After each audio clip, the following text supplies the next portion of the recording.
Welcome to the Blind Loyalty Challenge. I am Amanda Cromhope from Truth Loyalty and the Blind Loyalty Trust. We interview world leaders in loyalty blindly. The challenge is about creating loyalty insight spontaneously and about a lot of fun. Simultaneously, it is about raising the awareness of the Blind Loyalty Trust, and 100% of the proceeds from my book, Blind Loyalty, 101 Loyalty Concepts Radically Simplified, go towards the trust.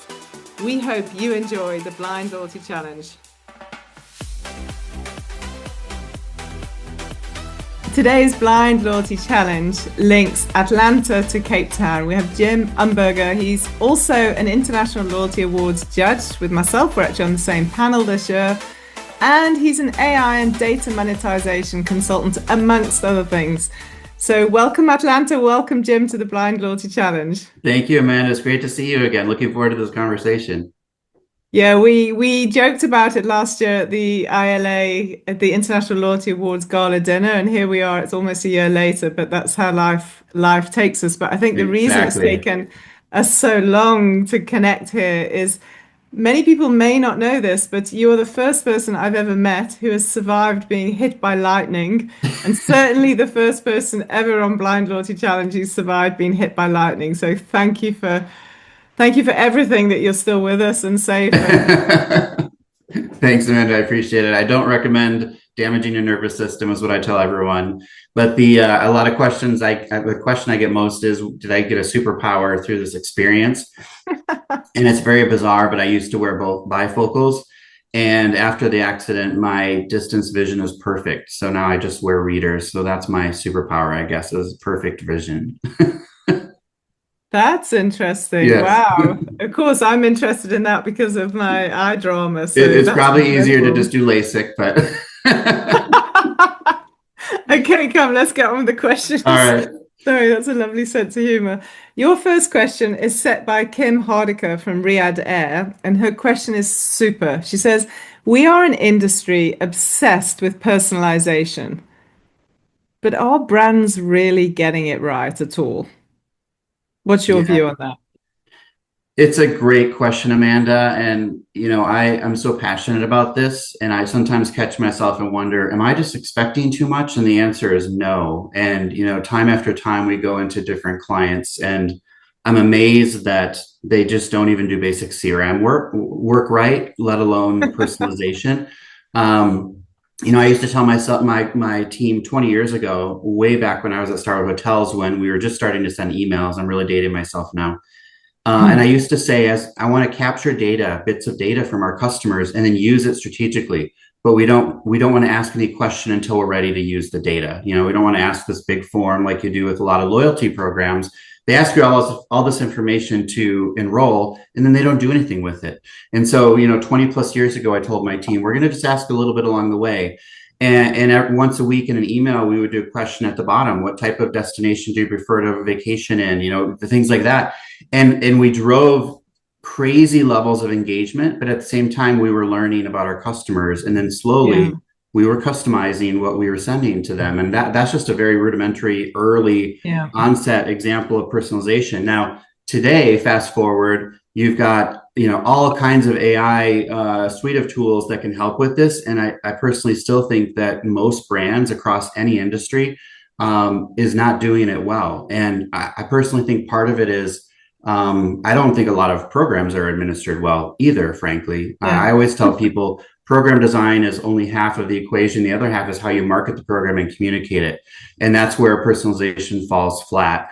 And so I think there's a lot of opportunity. It's why consultants like us are busy, frankly. But, customers have raised their hand and they understand now. I'm giving you my information. I want something in return. There's got to be an exchange here. So brands are on the hook for that. Yeah. And I guess I'll end on a somewhat of a bright side, which is the brands who actually lean in and do it well. There's tons of upside opportunity for them. And I read a few of those in the submissions for the awards this year. It's like fantastic. People who are doing hyper, localized personalization, they're getting fantastic results. And it's not only business results, but it's the customer satisfaction results as well, which is exactly, it's sort of mutually beneficial as it should be. Yeah, it's great. Your answer pretty much agrees with what Kim was saying. So, and I feel the same. So it's really interesting. But okay, my second question, in chapter 23 of Blind Loyalty, we talk about partnerships. In fact, David Slavic is one of our contributors. What is your favorite loyalty partnership?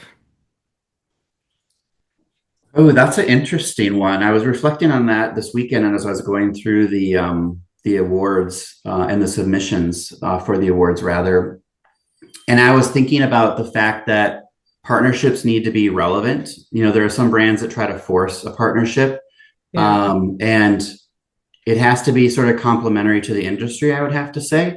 Um, I think ones that I've seen tested, which haven't fully sort of emerged yet, is I've seen like luxury rideshare trying to partner with airlines to enhance the travel experience. Something like that makes a lot of sense. Um, I don't know if this is a partnership per se. Maybe I'm cheating a little bit, but I also was reflecting recently on Sephora, and I was Yeah. reading about how they're using. I actually have the notes right here. They're using AI, generative AI, to personalize their birthday gift, and I've always loved their program because it's so simple, but it transformed their business. Just the simplicity of giving a birthday present or a birthday gift, and Yeah. obviously there's a partnership with their suppliers, so it's a win-win all the way, all three. It's like kind of a Yeah. three-legged Lovely. stool, if you will. You've got beauty brands who want to get into one of the biggest distributors in the U.S. You've got a beauty brand or a store that wants to drive traffic, and you've got customers who want to try new things. And to me, that's what partnerships are all about: is building this win-win relationship. And what I liked this is what I wrote down because I wanted to remember this. When I was looking at this article about Sephora, they had three success metrics. Redemption rate improved 40% when they started using AI. And by the way, what they did is they personalized a gift by looking at purchase history, skin tone, beauty preferences, things like that, to make the gift even more Stunning. memorable and more Yeah. relevant to you or me. And so redemption rate went way up. Average order value went up 25%, but their customer satisfaction score went up 18%. So there you go. It's like it's a Beautiful. win-win all around, and that's exactly what should happen. And I remember way back again when I was at Starwood Hotels, I was building the partnerships with the airlines, helping with that process as we launched Starwood for Guest. And then I went on to become the vice president of leisure marketing, and I had a difficult task of trying to get airlines to share data so that we could build profiles of leisure travelers, trying to understand which resort and which destination they'd be most likely to travel Mm. to. And I had a VP of marketing at an airline pause in one of our meetings, and he said, "I really love working with you because you're not a traditional salesperson. You're looking for a win-win relationship." And I said, "Well, that's exactly what a partnership should be." And I've Yeah. never forgotten that comment, because I sincerely went in there looking for ways that like he would benefit and we would benefit if we shared our data. And so Yeah. I kind of went a little extra there, but I think that's probably, No, some things that come to perfect. mind when you talk about partnerships. 100%. The way you describe Sephora, the supplier, and obviously the member, and then with the airline, the hotel, and the member. I mean, at the end of the day, if all three aren't benefiting, it's not going to work regardless, is it? Yeah, and it's interesting, Amanda, because I'm not a Sephora shopper, but my wife and my daughters are. And I specifically remember a few years ago, we rarely go to our big mall nearby anymore. They're kind of a dying thing. But my my wife and my daughter are like, "Mom's got her birthday gift at Sephora. Dad, we're gonna go in this store. Will you go get it?" And I'm like, I'm walking through this mall, and I'm like, I'm walking halfway through a mall to get a $2 or $3 sample. They were so excited about it. And as a loyalty guy, I'm Oh, like, this cute. is fascinating. I'm like Yeah. trucking across the mall for something that is of no value to me, but it's high perceived value to Yeah. my family, and it's free to the company that's given it to me. So it's fascinating. Yeah. That's, That's good use of loyalty program. yeah, beautiful. Lovely example. Okay, your last question. As a judge, we would think very strongly about this. Chapter 94 in Blind Loyalty is about KPIs. It's not, the book doesn't do justice to only one chapter being on loyalty KPIs, but that's all I gave it because it was one chapter per subject. But what is your favorite? When I say favorite, like that's the killer KPI that you would judge a loyalty program against. I'm gonna cut you off mid sentence and answer before you can even finish asking. Profitability. It's all about profitability, Amanda. And this just, it gets me so riled up because so many brands are reporting on number of members or Yeah. percent that redeem their points, and those things give you no indication of the health of the program, the effectiveness of the program in driving profitable business transactions and bottom line, EBITDA. And I see it time and time and time again. And I'll give you one specific example. When I started at eBay, I was recruited by the CEO and the CMO to build the brand's first ever retention department. It never existed. They had only ever focused on acquiring new traffic to their website, which is fascinating 25 years later. And I sat at my very first America's leadership meeting. And ironically, a member of my team, I just met him, stood up and he said, we did a site-wide promotion over the weekend and we spent, tens of millions of dollars in offer cost and we got, incremental more in revenue. And I leaned over to my boss, the CMO, and I said, how do you know that a site-wide promotion drives profitable EBITDA? And she said, go figure it out. And 2 days later, we, proved that I had a fantastic analytics team and they jumped on it. And that answering that question, bottom line is that a site-wide promotion, I had just learned the day before that the majority, our best customers, 95% of our revenue came from a small segment, fewer than 10% of our customers, and they were on our site 5 times a day. So if you're doing a site-wide promotion every quarter when you're trying to hit your numbers, you're training your customers. Not to mention, my next question to her was, what's the blend of mix of loyalty members versus non? And nobody knew the answers to these questions. So what ended up happening is it spun off an entire body of work around profitability and understanding the profitability of different customer segments. And what we found is that, the site-wide promotions were driving negative EBITDA. We were losing money every time we did one, but we were hitting a top line number for the sake of the month or the quarter. And interestingly, I'll share you another example when I was in restaurants. I was at PF Chang's. We were trying to prepare the brand to be sold. We needed to get the nose of the plane had been up for 5 years, and we needed to get it up before we could sell it.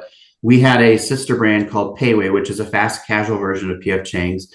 And when I first started, the exact same dynamic. It was, hey, we do these BOGO coupons. We buy one, get one free entree. And they're so successful that we have to bring additional staff into the restaurants on the days when we do them because the line is out the door.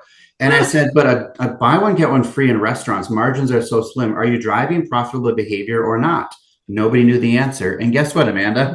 We found out very quickly that every time we did a BOGO, we lost tens of millions of dollars, not to mention the cost of the additional staff that came in to manage them. And so when you apply that to pure loyalty plays and loyalty programs, very few companies have an understanding of that metric, which means that they're looking at things like, how many members do we have? And the CFO is saying, oh my God, I have all this liability. The fact is that liability can be good if your program is structured in a way and managed in a way where you're driving true incrementality, which drives profitable EBITDA. So it's kind of incrementality and EBITDA go hand in hand, obviously. Incrementality and profitability, that is. But those are so commonly misunderstood, and that's the unlock for most companies. They're overlooking it. I love that. I love the did you call it bog off, the buy one get one free? And then I always think of that now when I see a logo, especially for a restaurant. I'm like, you're not driving the right behavior. And bring in extra stuff. If you're losing money, is it really worth it? Yeah. Brilliant. Well, you've absolutely not sailed through the blind loyalty challenge. You bolted through like a lightning bolt. Thank you so much, Jim. I know we've wanted to do this for a while. So who would you like to see on the blind loyalty challenge? Definitely Stephanie Meltzer-Paul, former colleague of mine from Starwood Hotels, fantastic leader in loyalty and business marketing, and a friend for all these years. It'd be great to see her on here. I think you'd have a blast. She's fantastic. Amazing. I'd love to meet her. That's so super. And a question, not necessarily for Stephanie, but could be for anybody. A question that I've been pondering a lot lately as I fielded questions from a few clients is a loyalty program always necessary, or is a CRM plus program just as effective or more? That's one that I find to be very compelling. Do you know, I had that exact conversation with a client today. Really? I sat there and they were like, so how does this work? And I explained, I said, but we may walk away saying, don't do a loyalty program. Yes. Do CRM better, his eyes were like this, like saucers. He couldn't believe I was going to be so honest and not say, yeah, that's great. Let's do a loyalty program. I must sell you all the stuff with the loyalty program. That's fantastic. That's great. Thank you, Jim. It's an absolute pleasure. I'd love Thanks, to. Amanda. Great to see you. Well done. You too.